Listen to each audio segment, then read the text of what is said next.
이재명 더불어민주당 대표가 시중 은행장들에게 부정선거 관련 의혹을 보도해온 스카이데일리의 광고 집행에 대해 언급한 것으로 드러나 노골적인 언론 탄압 행위라는 각계의 우려가 나오는 가운데 본지가 이 대표를 고소하기로 했다. 본지는 23일 법률적 검토를 마친 뒤 이같이 방침을 정했고 금년간 이 대표를 직권남용과 위력에 의한 영업방해 혐의로 고소하는 한편 이 대표의 말을 듣고 중단 의사를 알려온 국민은행의 광고를 지면에서 뺀 채로 백지 광고로 대응하기로 했다.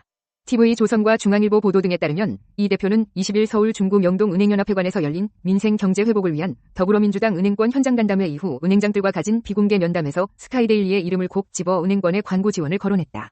이날 이 대표는 비공개 면담에서 조용경 은행연합회장을 비롯한 6대 은행장들에게 혹시 스카이데일리라는 언론사를 아느냐? 고 직접 매체명을 언급하면서 가장 많은 광고를 한국민은행을 지목했다고 한다. 이 대표는 행장들이 어리둥절한 표정을 짓자 이상한 언론사인데 국민은행에서 상당히 많은 금액을 광고비로 지급하더라. 그냥 한 말이니 크게 신경 쓰지 마라. 고 직접적으로 광고비를 거론한 것으로 전해졌다. 이에 대해 참석자들은 이 대표가 최근 본지가 지속적으로 부정선거 관련 내용을 보도하고 있는 데 대해 불편한 심기를 드러낸 것이며 야당에 불리한 언론사에 대한 광고비 삭감을 압박한 것으로 해석한 것으로 알려졌다. 중앙일보는 한 면담 참석자가 캡처돼 퍼진 이 매체의 기사에 은행 광고가 붙어 있었다며 이 대표가 그걸 기억하고 있다가 면담이 끝날 때쯤 이런 광고가 붙어 있네요. 라는 식으로 얘기했다. 고 말했다고 보도했다. 그러면서 압박이라고 하긴 그렇지만 듣는 입장에선 뉘앙스가 어땠을진 모르겠다. 고 덧붙였다고 신문은 전했다. 이들 보도를 종합하면 민주당 한 의원실은 시중은행에 해당 매체에 대한 광고 집행 자료를 요구한 상태다.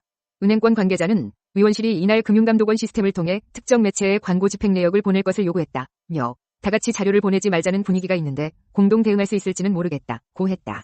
간담회 다음날 금융노조는 해당 매체에 대한 금융지주의 광고비 지급은 내란선동 지원이라며 즉각 중단하라는 성명을 냈다.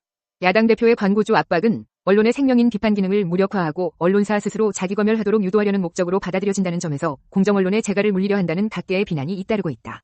국힘당의 한 당직자는 이 대표의 발언은 자유언론을 위축하는 위험한 발언이자 지탄의 대상이라고 말했다. 다른 당직자는 공정언론을 탄압하는 행위와 다르지 않다. 고 재발 방지 대책 마련을 촉구했다. 한 정치권 인사는 본지에 국민 절반이 거야의 독주를 내란으로 받아들이는 시점에 정론을 추구하는 언론 매체의 광고를 운운한 건 시대착오적 발상이라고 지적했다.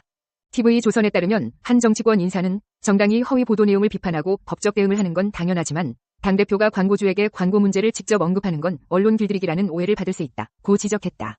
이번 일과 관련해 스카이데일리는 23일 이 대표의 시대착오적 발언은 언론 자유를 열망하는 국민의 기대에 찬물을 끼얹는 반민주적 반언론적 행위로서 경악과 분노를 금할 길이 없다. 고 공식 입장을 냈다. 본지는 이 같은 사태는 언론의 자유를 침해하는 명백한 언론 탄압임을 지적한다며 언론의 자유를 훼손하는 어떤 시도도 용납돼서는 안 된다. 국민의 사상과 표현의 자유 출판의 자유에 재갈을 물리려는 이 대표와 민주당의 행위는 즉각 중단돼야 한다. 고 촉구했다. 한편 강남포럼 경기고 나라지킴이 국회개혁국민운동본부 남북함께국민연합 대한민국수호비상국민회의 대한민국장로연합회 바른사회시민회의 자유와 정의를 실천하는 교수모임 자유언론국민연합 트루스코리아 등 60여 개 시민사회단체는 1970년대식 광고주 압력에 의한 언론 탄압이 21세기에 발생한 데 대해 경악을 금치 못한다면서 이재명 대표의 부당한 압력에 굴복한 은행 등에 대해 예금 인출 등 범국민적 운동기구를 꾸려 공동으로 대응하겠다는 입장을 표명했다. 조동근 명지대 경제학과 명예교수는 친중 종북 세력에 굴복돼 진실에 눈감은 대부분의 언론사와 달리 마지막 남은 자유정론 언론인 스카이데일리를 지키지 못하면 대한민국엔 희망이 없다. 자유민주주의 체제를 지키고자 하는 모든 국민이 나서 스카이데일리를 살려야 한다. 고 말했다. 앞서 본지는 지난해 12월 3일 한 미군 당국이 경기 수원시 선거관리영 수원에서 체포한 중국 국적의 간첩들이 평택항을 거쳐 일본 오키나와 미군 기지로 압송된 것으로 확인됐다고 16일 처음 보도했다. 조 바이든 행정부의 주한미군은 최근 본지 보도에 대해 국내 언론을 통해 거짓 뉴스라고 입장을 냈으나 주한미군은 이번 작전에 관여하지 않았으며 기밀을 확인해줄 위치에 있지 않다. 20일 공식 취임한 도널드 트럼프 미국 대통령은 중국이 주도하는 국제 부정선거 카르텔이 2020년 미국 대선에 개입해 바이든을 당선시킨 것으로 보고 있다. 지난해 12월 기준 트럼프 당선인이 관여한 한미 공동작전은 바이든 행정부와 정보를 전혀 공유하지 않았을 것으로 추정된다.